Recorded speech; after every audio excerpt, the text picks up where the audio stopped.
يوحدنا لطريق الخير يوجهنا الله تعالى أنزله ورسول الله معلمنا ورسول الله معلمنا.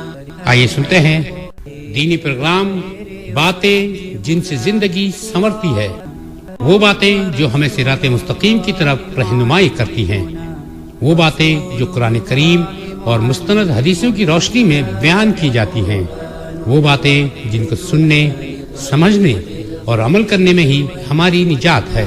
آپ بھی اپنی دینی معلومات میں اضافہ کرنا چاہتے ہیں تو مولانا صاحب سے رابطہ کر سکتے ہیں. ایس ایم ایس اس نمبر پر کریں 99958246. ہمارا فیکس نمبر ہے 22412949 اور خط لکھنے کے لیے ریڈیو کویت اردو سروس دینی پروگرام پوسٹ باکس نمبر 397 یعنی 397 صفحات 13004 کویت. اور اس کے علاوہ براہ راست فون کر کے بھی مولانا صاحب سے اپنی دینی معلومات میں اضافہ کر سکتے ہیں. ہمارا نمبر ہے 22457588 اور ایک نمبر اور ہے 22455421. القرآن يوحدنا لطريق الخير يوجهنا الله تعالى أنزله ورسول الله معلمنا ورسول الله معلمنا. الحمد لله رب العالمين والصلاة والسلام على قائد الغر المحجلين نبينا محمد وعلى آله وصحبه أجمعين وبعد. محترم سامعین، دینی و ملی بھائیوں اور بہنوں، السلام علیکم ورحمۃ اللہ وبرکاتہ. ریڈیو کویت کے ہفتہ وار دینی پروگرام باتیں جن سے زندگی سنورتی ہے میں آپ سب کا استقبال ہے. یہ پروگرام آپ سب کا ہے اور آپ سب کے دینی جذبات کا ترجمان ہے. اس پروگرام کے ذریعہ ہم وہ باتیں سنتے ہیں جن سے زندگی بنتی، سنورتی اور سدھرتی ہے. ہم آپ کے ساتھ 9 بجے تک ہیں. اس بیچ آپ کال کر سکتے ہیں اور میسیج بھی بھیج سکتے ہیں. واٹس ایپ کی سہولت بھی دستیاب ہے. آپ کے سوالات کے جوابات براہ راست دیے جائیں گے انشاءاللہ. محترم بھائیوں اور بہنوں، زبان کی بے شمار آفتوں میں سے ایک آفت چغلی ہے، چغل خوری. چغلی کہتے ہیں ایک کی بات دوسرے تک بگاڑ پیدا کرنے کے لیے نقل کرنا. گویا کہ چغلی کا مقصد ہوتا ہے 2 آدمیوں کے بیچ پھوٹ ڈالنا، جدائی اور اختلاف پیدا کرنا. یہ ایسی بیماری ہے جس میں آج اکثر لوگ مبتلا ہیں. اس کی وجہ سے سماج کو بڑے بڑے نقصانات سے دوچار ہونا پڑتا ہے، کیونکہ اس سے بے اعتمادی کی کیفیت پیدا ہوتی ہے اور آپس میں رنجش پیدا ہوتی ہے. اسی چغلخوری کی وجہ سے ایک دوسرے کے گھر برباد ہو جاتے ہیں، رشتے ٹوٹ جاتے ہیں. کتنے گھروں کو اس عادت نے خراب کر دیا ہے. میاں بیوی کو ایک دوسرے سے جدا کر دیا ہے، والدین سے بچوں کو الگ کر دیا ہے. اس چغلخوری کی بنیاد پر دوست دوست کا دشمن بن جاتا ہے، بیٹا باپ کا، بھائی بھائی کا دشمن بن جاتا ہے. بہت سے جرائم، قتل اور لڑائیاں اسی چغلخوری کا نتیجہ ہوتی ہیں. کتنے منیجر اور ملازم کے بیچ جو رشتے ہیں چغلخوری کی وجہ سے خراب ہو جاتے ہیں، یہاں تک کہ کبھی کبھی ایک آدمی کو ملازمت سے بھی ہاتھ دھونا پڑ جاتا ہے. اسی لیے قرآن اور حدیث میں چغلخوری کی کافی مذمت آئی ہے اور اسے بڑے گناہوں میں شمار کیا گیا ہے. اللہ تعالیٰ کا فرمان ہے وَيْلٌ لِكُلِّ هُمَزَةٍ لُمَزَةٍ الَّذِي جَمَعَ مَالًا وَعَدَّدَهُ. تانا دینے والے اور چغلخور کے لیے خرابی ہے جو مال کو جمع کرتا رہتا ہے اور اسے گن گن کر رکھتا ہے. اسی طرح سورہ قلم میں اللہ تعالیٰ فرماتا ہے وَلَا تُطِعْ كُلَّ حَلَّافٍ مَّهِينٍ ہمازٍ مشاء بنمیم. جو بہت زیادہ قسمیں کھاتے ہیں اور پست اور اعلیٰ درجہ کے چغلخور ہیں، ان کی اطاعت نہ کرو، ان کی بات نہ مانو. صحیح بخاری کی روایت کے مطابق اللہ کے نبی صلی اللہ علیہ وسلم 2 قبروں کے پاس سے گزرتے ہیں تو آپ فرماتے ہیں انہما لیعذبان وما یعذبان فی کبیر، ان دو قبر والوں کو عذاب ہو رہا ہے، اور عذاب بھی کسی بڑی چیز کی وجہ سے نہیں ہو رہا کہ جس سے بچنا بہت مشکل ہو۔ ان میں سے ایک تو پیشاب کی چھینٹوں سے نہیں بچتا تھا اور دوسرا چغل خوری کرتا تھا۔ گویا کہ چغل خوری کا انجام ایک انسان اپنی قبر میں یہ بھگت رہا ہے کہ اس کو سخت سے سخت عذاب ہو رہا تھا۔ سنن ابی داؤد کی روایت ہے، اللہ کے رسول نے بیان فرمایا من کان لہ وجہان فی الدنیا کان لہ لسانان من نار یوم القیامہ، جس کے دنیا میں دو چہرے ہوں گے یعنی وہ دو رخا ہوگا، کل قیامت کے دن اسے آگ کی دو زبان دی جائے گی۔ کیوں؟ اس لیے کہ اس نے دو آدمی کے پاس الگ الگ زبان استعمال کی تھی، ایک سے کچھ کہا تھا دوسرے سے کچھ کہا تھا۔ اور صحیح بخاری کی روایت میں اللہ کے نبی صلی اللہ علیہ وسلم نے بیان فرمایا تجدون من شر عباد اللہ عز وجل یوم القیامہ ذا الوجہین الذی یأتی ہؤلاء بحدیث ہؤلاء وہؤلاء بحدیث ہؤلاء، قیامت کے دن اللہ کے بندوں میں سب سے برا انسان اسے پاؤ گے جو دو چہرہ والا ہے، یعنی دو رخا ہے کہ ایک کے پاس دوسرے کی بات لے کر جاتا ہے اور دوسرے کے پاس پہلے کی بات لے کر جاتا ہے۔ یہ ہے دو چہرہ والا انسان جو نفاق برتتا ہے، ہر آدمی کے مطلب کی بات کرتا ہے، ایک کے پاس جا کر اس سے کچھ بولتا ہے جبکہ دوسرے کے پاس جا کر اس سے کچھ اور بولتا ہے، ڈبل اسٹینڈرڈ کا ہوتا ہے، دو رخا ہوتا ہے۔ اس لیے چغل خور کے بارے میں کہا گیا کہ اللہ نے اس کے اوپر جنت کو حرام قرار دیا ہے۔ سنن ابی داؤد کی روایت ہے، اللہ کے نبی صلی اللہ علیہ وسلم نے بیان فرمایا لا يدخل الجنت نمام، چغل خور جنت میں نہیں جائے گا۔ گویا کہ چغلی کھانے والا جنت میں داخلے سے محروم کر دیا جائے گا۔ اب آپ کے ذہن میں یہ سوال پیدا ہو سکتا ہے کہ ایک آدمی آخر چغلی کیوں کھاتا ہے اور پھر چغلی کھانے کا علاج کیا ہو سکتا ہے؟ تو اس کی ایک وجہ تو یہ بنتی ہے کہ ایک آدمی ماحول اور معاشرے سے متاثر ہوتا ہے۔ گھر میں اگر ماں باپ پہ ایک کی بات دوسرے سے نقل کرتے ہوں تو ظاہر ہے کہ گھر کے بچے ان کی نقالی کریں گے۔ اس لیے اپنی اولاد کو اس بری عادت سے بچانے کے لیے پہلے ماں باپ کو چاہیے کہ وہ کسی کی چغلی نہ کھائیں۔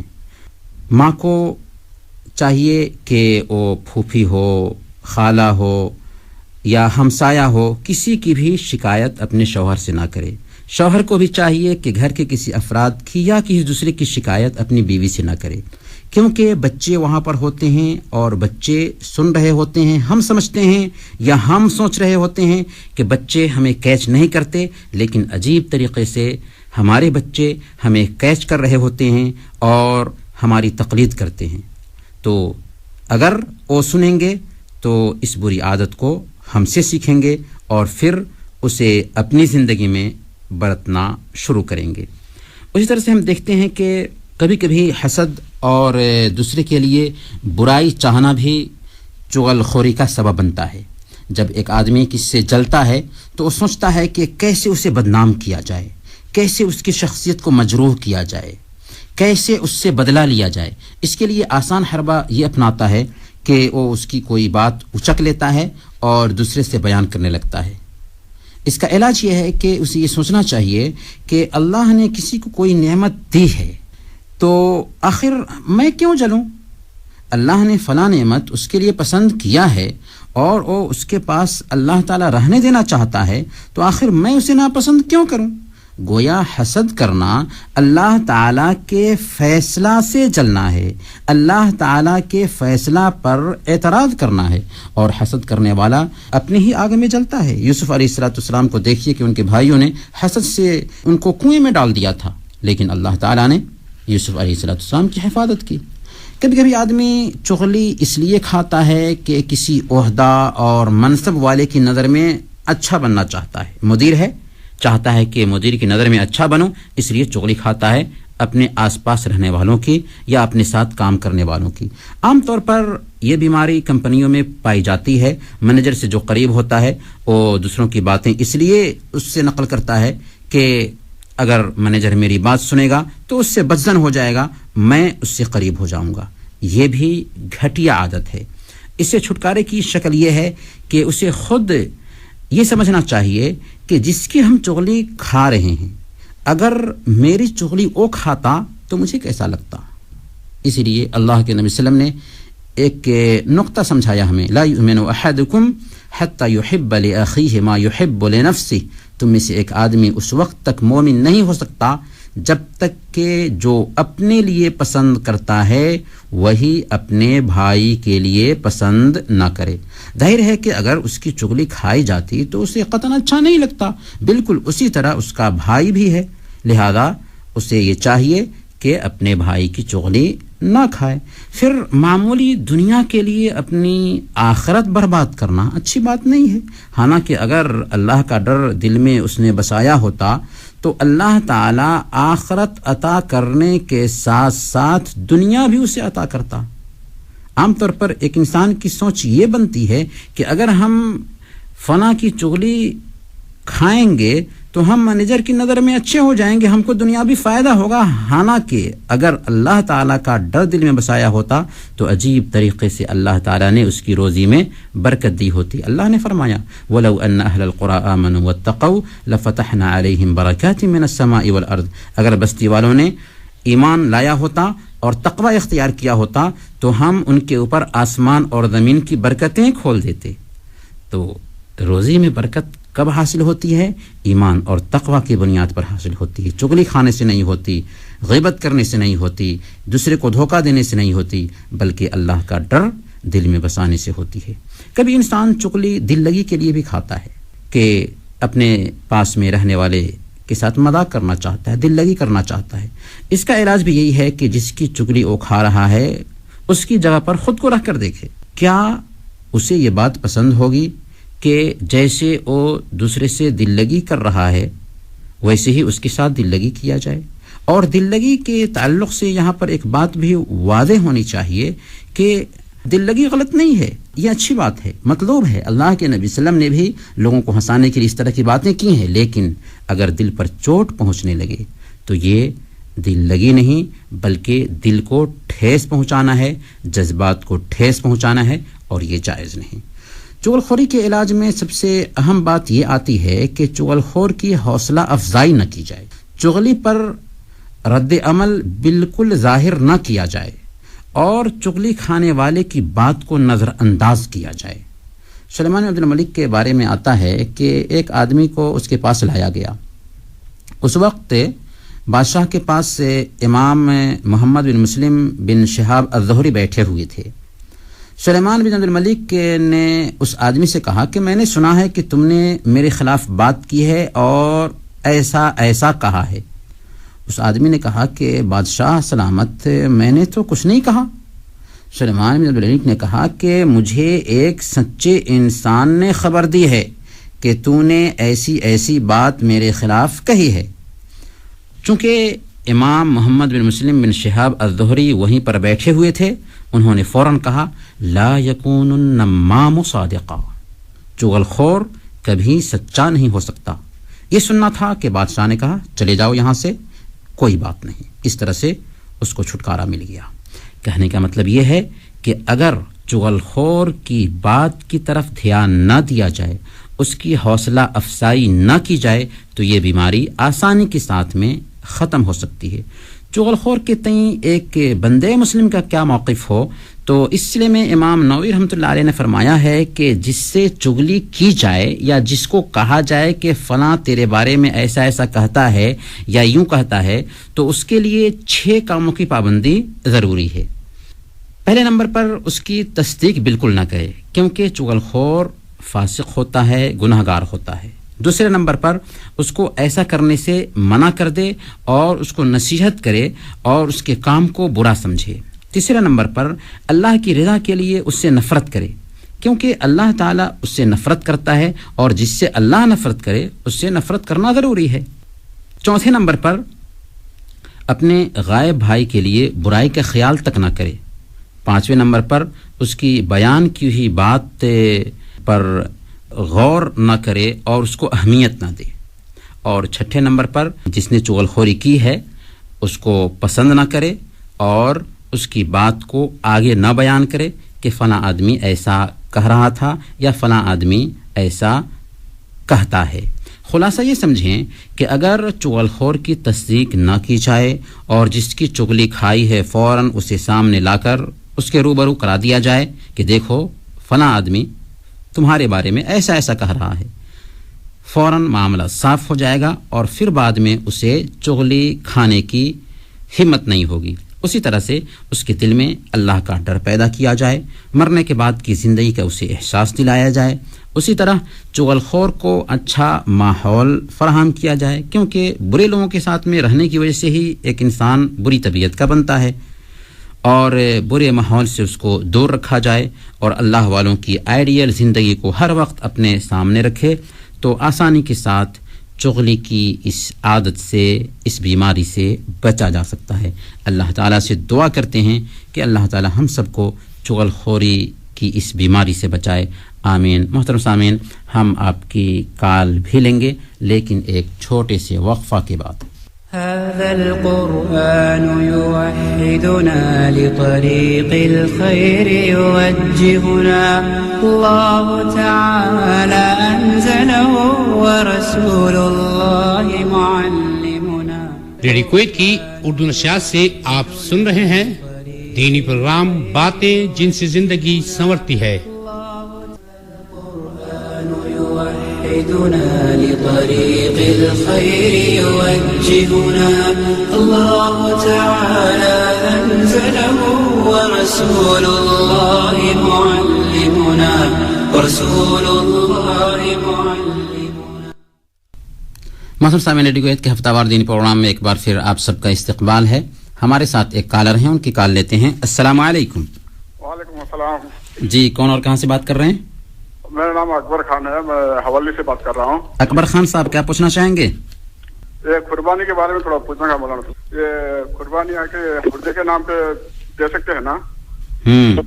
اور ان کے نام پہ دیے تو اب اس کا وہ جو حصے جو حصے کرتے کرے اس کے بارے میں تھوڑا جانکاری چاہیے مجھے. ضرور ہم بتاتے ہیں، انتظار کیجیے. بہت بہت شکریہ. اور ایک سوال ہے میرا. جی جی. رمضان کا جو صدقہ ہے نا، اس کا حصہ جو پیسوں کا یا سننے کا جو نکالتے پیسہ، اس کا جو میرے بہن ایک ہے وہ ذرا اس کا پتی نہیں ہے، اس کا شوہر نہیں ہے، اس کو چھوڑ دیا. وہ سب میرے گھر میں ہے، سب کھانا میں دے رہا ہوں سب کچھ. جو پیسہ اس کو پیسہ نکال کے اس کو میں بہن کو دے سکتا ہوں ایسا؟ زکوٰۃ کے پیسے کی بات آپ کر رہے ہیں یا صدقۃ الفطر کی؟ زکوٰۃ کا. جی، اس سلسلے میں ہم رہنمائی کرتے ہیں. بہت بہت شکریہ اکبر صاحب. ایک اور کالر ہیں. السلام علیکم. السلام ورحمۃ اللہ وبرکاتہ. جی، کون اور کہاں سے بات کر رہے ہیں؟ میں ضمیر احمد. جی ضمیر صاحب، کیا پوچھنا چاہیں گے؟ میرا ایک سوال ہے مولانا صاحب کہ اگر اپنی شرمگاہ سے مرد کے اگر دھات وغیرہ ایسی نکلتی ہے پیشاب کے ذریعے سے یا کچھ دوسرے ایسے ذریعے سے، تو اس کے اوپر غسل واجب ہے؟ ایسی بات ہے. دوسرا ایک سوال ایسا ہے کہ میری بہن ہے، اس کے بچے نے ہمیشہ ایسے بیمار ہوتے ہیں، وہ پریشان رہتی ہے، وہ بھی کبھی بیمار ہوتی ہے. وہ آج بھی ایسی پریشانی میں ہے کہ اس کو ڈاکٹر نے آپریشن کرنے بولا ہے. ایسا بولا انشاءاللہ میں بولا دیکھتا ہوں انشاءاللہ. میں ایک مولانا صاحب سے بولا میں رابطہ کرتا ہوں انشاءاللہ اس کی پریشانی کا حل کیا ہوتا ہے، ایک دن کی طرف سے، اسلام کی اپنی طرف. بہت بہت شکریہ ضمیر صاحب، جواب دیں گے. ایک اور کالر ہیں. السلام علیکم. وعلیکم السلام مولانا صاحب، خیریت ہے؟ اللہ سلامت رکھے. بہن، کیا پوچھنا چاہیں گے؟